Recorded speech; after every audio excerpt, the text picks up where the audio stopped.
e-commerce brand is probably missing a good few thousand, 10,000 plus if you are not converting your abandoned customers into buyers, okay? I said it. Don't panic. I'm gonna show you exactly how we can go ahead, build a high converting abandoned cart flow live inside of Klaviyo. This way you can convert more revenue in your brand without any more traffic because people are already on your store. We're just recuperating that lost revenue. Now, after working with hundreds of different e-commerce brands and going through and actually seeing all of their flows, I realized why most brands actually struggle to convert their abandoned carts into new revenue. And in today's video, I will go over why these buyers are leaving their cart, what most brands are missing inside of their flows to get them to actually convert at a higher rate, and I will also build out a high converting flow live inside of Klaviyo. But first, let's actually go through the purpose of what an abandoned cart flow is. Instant coffee tastes like arse. Cool, so let's get straight into this. What is an abandoned cart email? I'm actually going to show you an article written by Klaviyo themselves, which literally states what an abandoned cart email actually is. And I'm just going to read this first sentence for you. So an abandoned cart email is designed to re-engage shoppers who have added products to their online cart, but leave the site without purchasing them. Hence the name abandoned cart, right? That's all you need to know. You don't need to overcomplicate it. They've added a product to cart and then they've left that cart page. We then send out a sequence of emails, automated. It gets triggered because they've abandoned cart. That's the automation. That obviously sends them a sequence of emails. Okay. Again, you can see why it's so effective here. They've actually got some data points. The only thing that I would really like to show is why it's different from niche to niche. You can see a few different metrics here in terms of click rate, recovery rate, open rate, and RPR. It's going to depend from niche to niche. Okay. That's all you need to know. So let's actually go into my strategy and how I would set up an abandoned cart. Now, I've got my Lucid chart here. This is honestly just a generic skeleton framework. It's not going to be black and white for every single client, but this is just the general concept. Okay, so of course somebody's added the product to cart, they haven't checked out yet. Email number one is simply going to be a reminder about the products that they left in the cart, and I would also have a bit of false scarcity here and say we can only hold on to your cart for so long. So we just want to plant the seed at the beginning of this flow, plant it in the seed,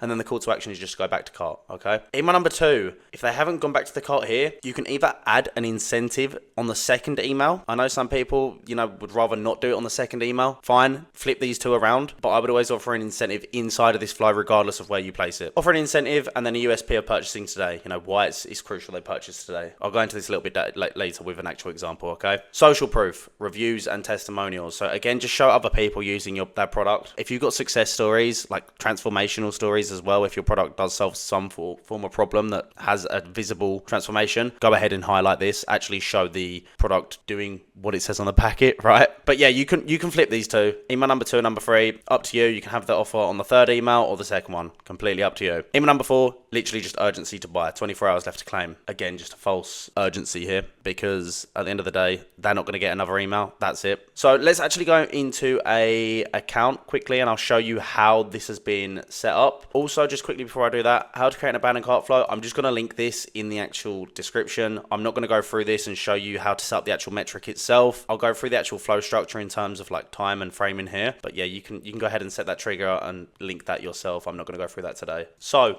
as you can see here, somebody adds the product to cart. That's the trigger that we've set up. Again, we have got a trigger split here, so just ignore that for now. Usually what you want to do is just have somebody add this to cart, wait 30 minutes, then of course send out the first email. Okay, now let's just open this email up, preview what we've done here. What I'm going to go through is literally just what I said on here. So, reminder about the products they left in cart. Your cart is waiting, back to cart. It looks like you left some great items in your cart. We want to remind you that these products are still waiting for you. Remember, we can only hold your cart for so long and these items go quick. So literally false scarcity there. Here's what you've selected. And then of course it will show them the product as well. Back to cart. What sets Bulldogger Gear apart from the rest? So here's some USPs of the company as well. Like here's why our community chooses us. Quality and durability, expert design, community focused. And you can just read the small print there if you want as well. Okay. Then we've actually got some social proof here. People using their product. Again, as seen in, this is just a nice little carousel that we've got. Trustpilot, Klarna, ClearPay. Literally all the small micro pieces that's going to help them convert. Okay, cool. They actually have ClearPay and Klarna. That means they got split payments. Oh, they're credited by Trustpilot. Oh, also they've got social proof here. They're actually on these different company names, right? And then of course more social proof here. So that's honestly probably one of the most simplistic and optimized abandoned cart first emails I could show you. Okay, so that's number one. Again, 61% open rates. I like your thinking. That's the subject line. Those are some good picks I left in your cart. So here, I like your thinking. It almost creates curiosity. Like, who's emailing me and saying, I like your thinking? Like, what is this, right? That's what you want to do with the subject line.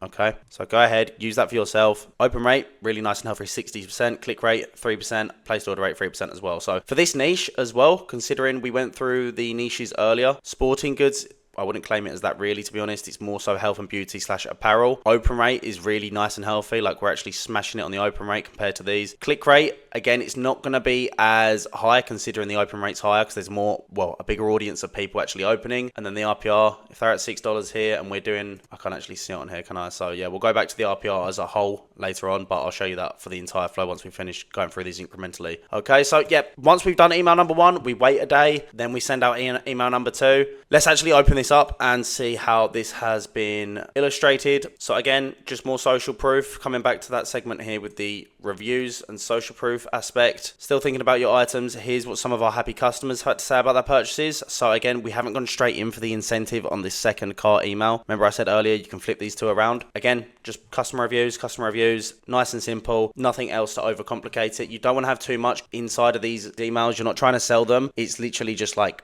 back to cart. It's almost like a reminder. That's all these emails are. These guys are like low-hanging fruits. Then what we're going to do is wait another day and say complete your purchase and get free shipping. So here's the actual incentive, right? Special offer just for you, get free shipping. So that's the incentive I was talking about. We noticed you still got some items in your cart, so we wanted to give you something special to finish your order today. Enjoy free shipping on your order if you buy within the next 48 hours. So we've layered an incentive with urgency to buy, okay? And then it's like, why buy now? Exclusive offer, and we're in high demand. So even more just backing up that incentive and that urgency to buy as well, right? Beautiful. Again, really good flow here. Last email is literally, again, we're going to wait another day. Email number 4. Open this up and just say last chance for free shipping, get free shipping. This is your last chance to enjoy free shipping on your order. Your exclusive offer expires in just a few hours. We actually said a few hours. I said 24 hours left to claim here. Again, like I said to you earlier, it's not black and white for how it is. You can adapt it as needed, but that is just the generic framework. Beautiful flow here. Okay, so let's actually come off of this now. Cool, yeah, so you can literally see revenue per recipient on that abandoned cart email is doing around £7.70. So absolutely smashing out the park. Done around 12k so far for this flow. Literally only been running it a couple of months, and also we've now updated it to the Black Friday flow, which has literally just started running. So that's pretty much everything regarding this flow. Don't really think you